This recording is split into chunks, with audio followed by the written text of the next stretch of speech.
Grâce, ce mot a été utilisé et abusé, et c'est devenu un mot utilisé pour signifier tout ce qu'on veut qu'il signifie.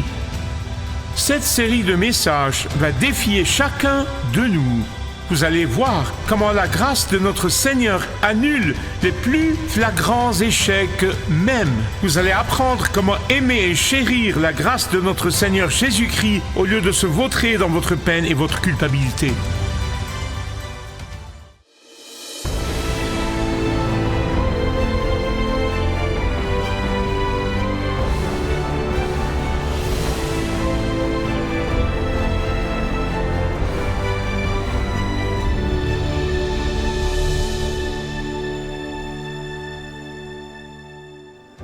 Sir Winston Churchill a déclaré pendant la Seconde Guerre mondiale « Nous ne capitulerons jamais, jamais, jamais, jamais, jamais ». Je sais que ces paroles de Sir Winston Churchill ont encouragé beaucoup de gens au fil des années et ils se sont accrochés à cela. Et aujourd'hui, je voudrais vous dire qu'il y a des moments où nous ne devrons jamais, jamais, jamais, jamais capituler. Mais ensuite, je vais vous montrer à nouveau à partir de la parole de Dieu qu'il y a des moments où la soumission est le seul secret de la bénédiction. Maintenant, je parle bien sûr de la soumission de ma volonté et de votre volonté à la volonté de Dieu. La soumission de nos projets au plan de Dieu pour nos vies.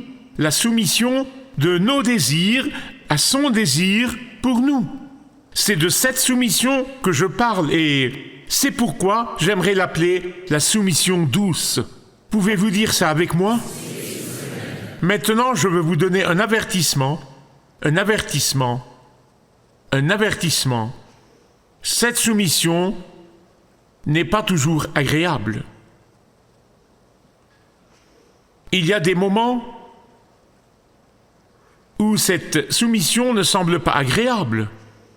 Il y a des moments où cette soumission est douloureuse, où cette mission est remplie d'agonie et de chagrin.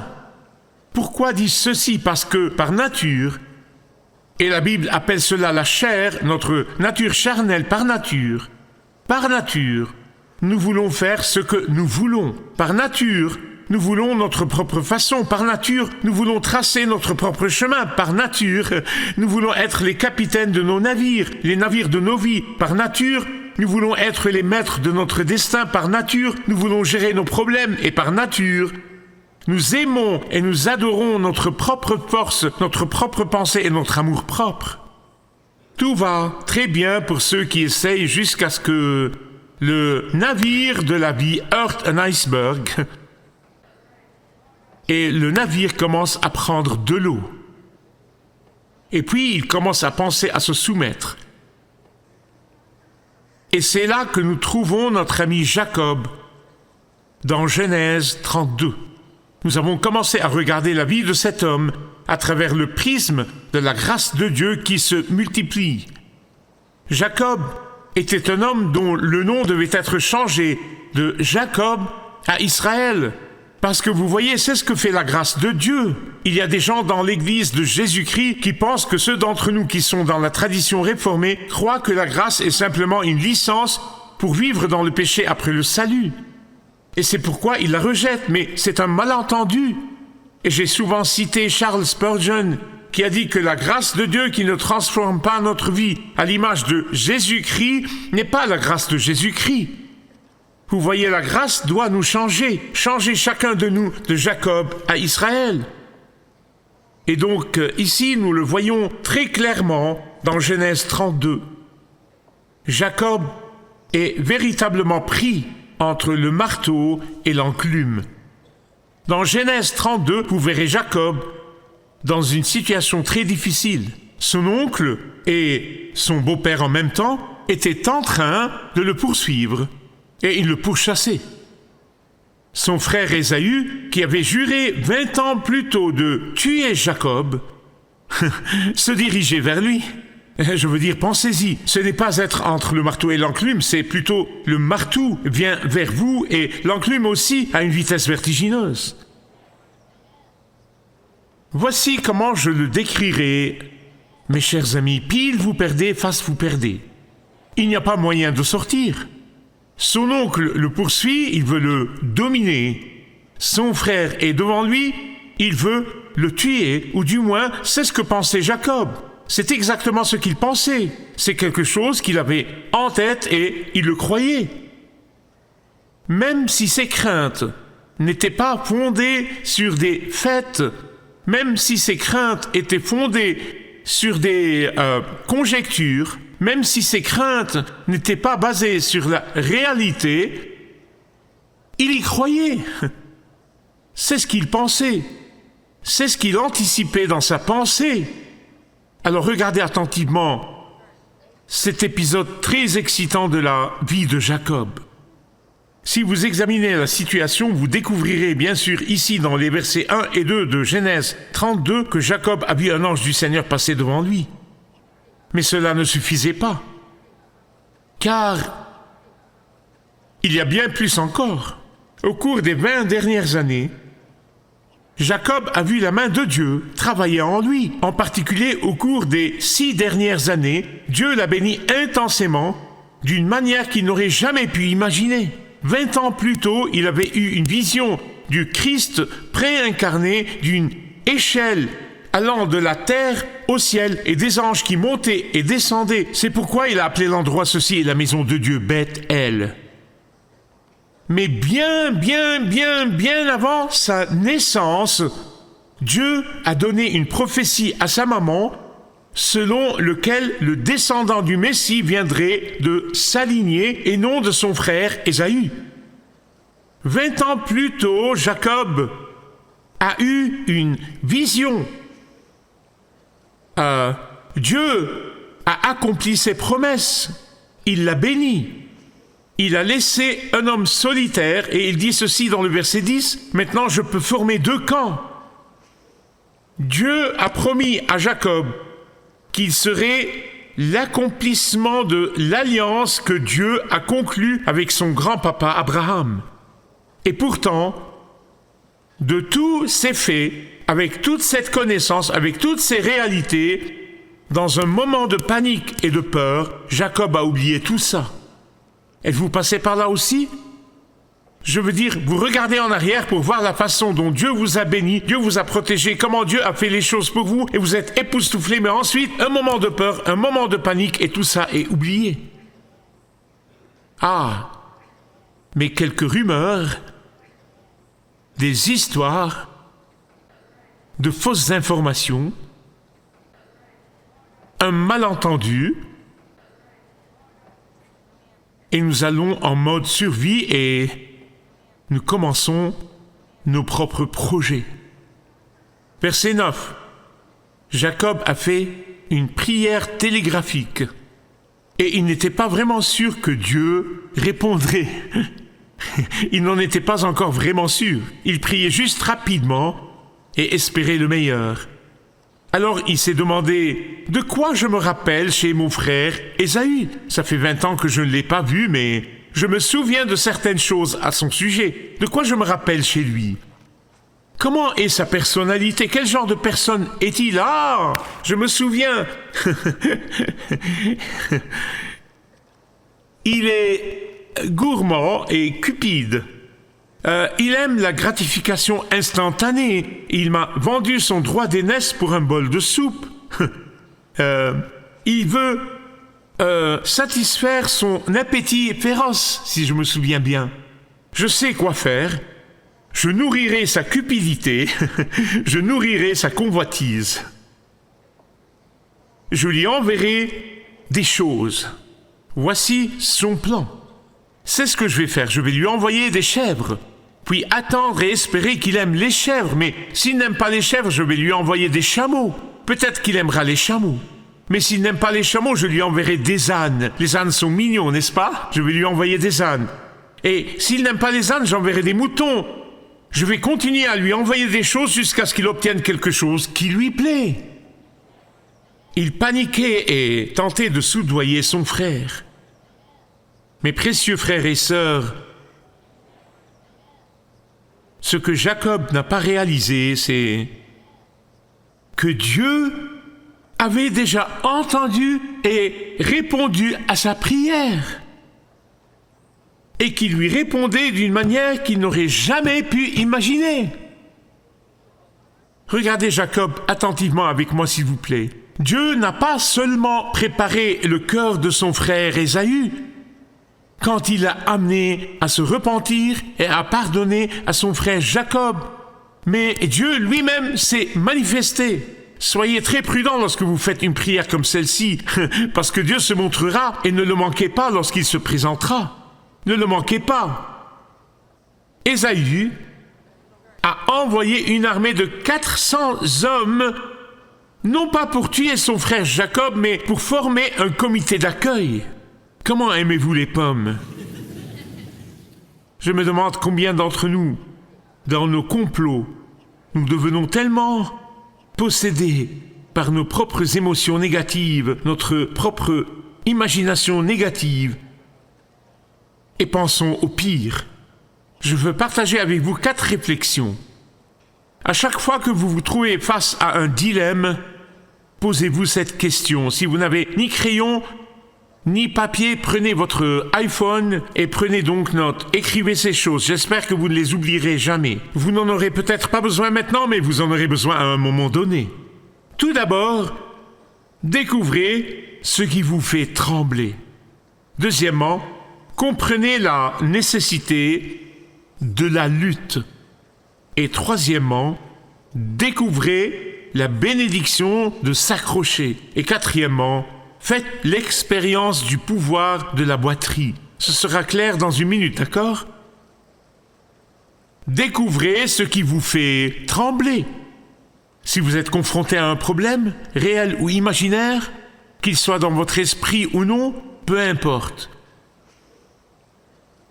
Le plus souvent, ce qui nous fait peur, ce qui nous fait trembler, n'est même pas réel. Le plus souvent, la plus grande partie vient de notre propre imagination. La plupart sont basées sur une demi-vérité. La plupart ne sont même pas factuelles. Mais quoi qu'il en soit, je vais tenir pour acquis que c'est réel. Quand Jacob a appris qu'Ésaü venait à sa rencontre avec une armée de 400 hommes, il a paniqué. Il s'est absolument affolé. Après tout, pourquoi Ésaü viendrait-il à sa rencontre avec autant de monde? C'est cet homme qui avait dit 20 ans plus tôt, je vais te tuer. Et Jacob tremblait et claquait des genoux. C'est ce que signifie littéralement ce mot. Il tremblait, il s'épouvantait. Jacob toute la nuit tremblait. Mais pourquoi? Des informations erronées. Son imagination folle et sa contemplation erronée. Jacob n'a pas dormi. Il ne pouvait pas dormir. Il se retournait sans cesse. Il était agité. Chaque fois qu'un animal faisait du bruit, il se mettait à chanter « Plus près de toi, mon Dieu ». Chaque fois qu'il entendait un son inhabituel, il récitait probablement le Notre Père. Pas vraiment, mais vous le faites. C'est ce qui m'amène en deuxième lieu à la nécessité de lutter avec Dieu. Je vais vous expliquer cela car beaucoup de gens comprennent mal cette partie. Je vais l'expliquer très soigneusement, versets 9 à 12. Jacob crie au Seigneur et dit « Ô Seigneur, mon Dieu, délivre-moi » Mes amis bien-aimés, j'espère que vous savez ce que vous dites lorsque vous faites une prière comme celle-ci. Parce que vous priez peut-être pour quelque chose, mais ensuite vous découvrez que le Seigneur lui-même se montre et qu'il est juste là. Au milieu de la peur et de la terreur, Jacob a crié au Seigneur et le Seigneur s'est présenté en personne. Regardez ceci, ne le manquez pas, ne le manquez pas. Le Seigneur s'est présenté pour bénir Jacob. C'était là son but. Quand il est venu, il est apparu, il voulait bénir Jacob. Mais voici le grand mais. Avant de pouvoir bénir Jacob, il avait besoin que Jacob se soumette. Au milieu des ténèbres, le Christ préincarné est apparu à Jacob. Maintenant, certains d'entre vous le savent, certains d'entre vous ne le savent peut-être pas, mais dans l'Ancien Testament, le Seigneur Jésus, le Christ préincarné, est apparu plusieurs fois. Il est apparu à Abraham. Les théologiens ont un grand mot pour cela, ils appellent cela la théophanie. Pouvez-vous dire théophanie? Vous avez réussi la première année du séminaire. Une autre chose que je ne veux pas que vous manquiez, car de nombreux passages de la Bible dans le texte et la traduction disent que Jacob luttait avec Dieu. Vous comprenez? Le voyez-vous dans votre Bible? Et j'ai entendu de nombreux prédicateurs dire au fil des années, « Oh, Jacob a lutté avec Dieu, vous devez lutter avec Dieu jusqu'à ce que Dieu vous réponde, vous devez faire ceci. » Oh, attendez une minute. Le Seigneur ne s'est pas manifesté pour donner à Jacob l'occasion de lutter avec lui. Vous me suivez? Le Seigneur ne cherchait pas vraiment un match de lutte. Le Seigneur s'est manifesté parce qu'il voulait lutter avec Jacob. Ce n'est pas l'inverse. C'est vrai que Jacob a demandé une bénédiction, mais il ne l'obtiendra que lorsqu'il se soumettra. C'est Dieu qui s'est manifesté pour amener Jacob au point de se soumettre, parce qu'il n'obtiendrait pas cette bénédiction tant qu'il ne serait pas soumis. En fin de compte, il l'a voulu, et oui, il l'a reçu, mais Dieu a attendu qu'il se soumette. Tout comme le chameau ne peut pas porter de marchandises avant de se baisser. Il est trop haut. Et je vais vous l'expliquer. C'est bien la racine du mot hébreu. Le mot beraka signifie une bénédiction. Sa racine est le mot s'agenouiller, berak. Le chameau doit s'agenouiller pour que la bénédiction soit chargée sur lui. De la même manière, Dieu ne bénira pas ceux qui ne se sont pas soumis. Il ne peut y avoir de véritable bénédiction sans soumission. Il ne peut y avoir de véritable succès. Oh, il pourrait avoir un succès mondain, je parle du vrai succès, sans soumission. Il ne pourrait pas y avoir de véritable victoire sans abandonner le contrôle. Il ne peut pas y avoir d'efficacité, de véritable efficacité pour Dieu sans se soumettre. Il ne peut pas y avoir de grand pouvoir sans obéissance. Trouvez ce qui vous fait trembler. Comprenez la nécessité pour Dieu de lutter avec vous. Faites l'expérience de la bénédiction, de s'accrocher. Jacob a continué à lutter jusqu'à l'aube. Il ne voulait pas se soumettre. Si vous pensez que c'est facile, vous n'êtes pas passé par là.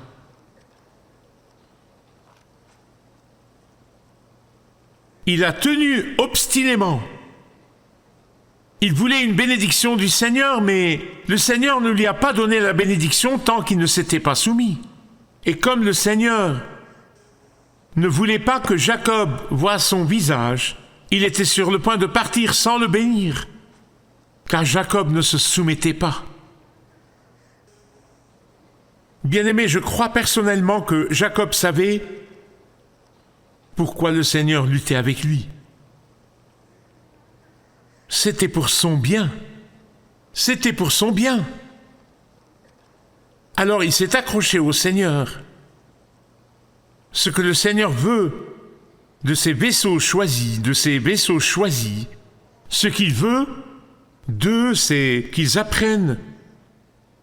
Tout comme il voulait que Jacob apprenne que tous ses efforts passés et toutes ses luttes passées, tous ses complots passés, toutes ses manœuvres et ses manipulations passées, tout ce qu'il avait fait ne lui apportait pas vraiment la bénédiction réelle. Mais maintenant, il devait lutter contre le Seigneur et perdre. Vous voyez, c'est le but de la lutte. Dieu ne vient pas ici juste pour un match de lutte, il veut que nous perdions. Connaissez la cause de votre tremblement, comprenez la nécessité de lutter, faites l'expérience de la bénédiction de vous accrocher et enfin accueillez le pouvoir de la boiterie. La dernière chose que vous voyez ici dans Genèse 32, C'est ce cher vieux Jacob qui boitait pour rencontrer son frère Ésaü. Il boitait. Ce n'était pas si mal. Toute boiterie n'est pas mauvaise. C'est la boiterie qui dit « je diminue et Dieu augmente ». C'est la boiterie qui dit « je ne marche plus par mes propres forces ». C'est la boiterie qui dit « je ne suis plus Jacob, je suis Israël ». Et le mot Israël signifie, plus précisément, Dieu règne, ou Dieu commande, ou Dieu prévaut, plus précisément. Tout comme les autres noms. Daniel, Dan, El signifie Dieu juge, ou Samuel, Dieu entend. Israël, Dieu prévaut. Dieu prévaut. Il n'est plus un voleur, Jacob, mais c'est Dieu qui prévaut. Jacob a perdu et il a commencé à connaître un véritable succès. Bien-aimés, soyons honnêtes les uns envers les autres. Le monde extérieur ne comprendra jamais. Ils ne comprendront jamais avant de venir à Christ. Ils ne comprendront jamais que pour nous, ceux qui croient au Seigneur Jésus, notre succès réside dans notre défaite face au Seigneur. Notre victoire réside dans notre soumission au Seigneur. Notre bénédiction est dans la soumission au Seigneur. Pendant des années, Jacob s'est battu et a trompé son père et a essayé de tromper son frère et a essayé de comploter et de manœuvrer, mais il n'est pas allé très loin. Dieu a dit, de ta lignée viendra mon Messie. De ta postérité naîtra Jésus, le Messie. Et donc, vous devez perdre pour que Dieu gagne. Maintenant, je ne dis pas qu'aucun d'entre nous se trouve dans ce genre de situation actuellement, mais vous êtes un enfant bien-aimé de Dieu. Jésus est mort sur la croix pour vous. Il vous aime tellement et il veut que vous vous abandonniez parce qu'il veut vous bénir. Puis-je avoir un amen? Car le voilà, Jacob, 20 ans plus tard, il avait toujours peur de son frère Ésaü. Il ne vivait pas dans la victoire. Malgré le fait qu'il avait réussi selon les normes du monde et tout le reste, il vivait toujours dans la peur et non dans la victoire. Mais il a su, désormais, ce qu'est la victoire. Alors laissez-moi vous le demander. Êtes-vous prêt à perdre? Êtes-vous prêt à perdre? Êtes-vous prêt à abandonner le combat? Êtes-vous prêt à vous soumettre?